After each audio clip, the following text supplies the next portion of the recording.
The member for Toronto Centre. Thank you, Speaker. My question is to the Premier. In 2016, Solomon Fakiri suffered from schizoaffective disorder. He was temporarily housed in a correctional facility. He was denied mental health resources. Pleas from his families were ignored, and even though he was clearly in crisis.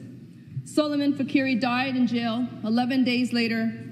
He was restrained with his hands behind his back. He was restrained on his ankles. He was restrained in many other places. Pepper sprayed, and his face was covered with a spit hood. His death was deemed a homicide by Ontario's coroners in an inquest that put forward 57 recommendations directly to this government. The first recommendation called on the government to recognize that correctional facilities were not an appropriate place for people experiencing mental health.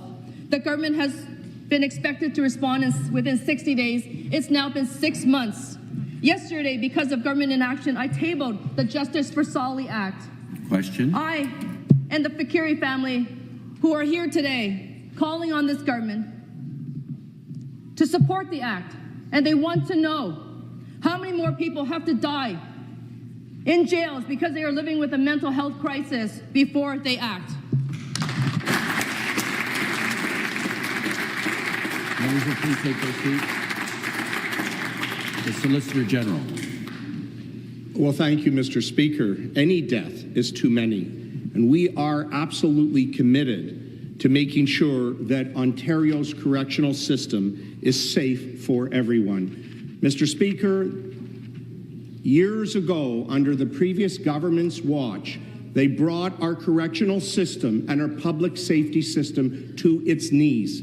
And that's why this government under Premier Ford has made a tremendous investment to make sure that our correctional systems are safe. We've invested over $500 million on infrastructure improvement. We've hired over 1,000 new correctional officers. We have native inmate liaison officers, NILOs, and chaplains there. Mr. Speaker, we have done a lot in a short period of time, and we will continue to do so each and every day. Supplementary question. Speaker, back to the Premier. Solomon Fakiri's family knew something was wrong the minute he went to jail. They tried to visit him 4 separate times during his 11 days. They were barred from seeing him. The family and correctional staff knew Solomon Fakiri urgently needed mental health support and service, but nothing was done. According to the coroner's report, Speaker, at the time of death, Solomon Fakiri had over 50 bruises on his body, despite the fact that he was in segregation during his entire time in jail. There are over 60 policy breaches leading up to Solomon's homicide while he was in government custody. The family here is asking for an apology, recognition of their pain and suffering. Yes or no, Premier? Will you give the Fakiri family the apology they deserve for Solomon's tragic and preventable death?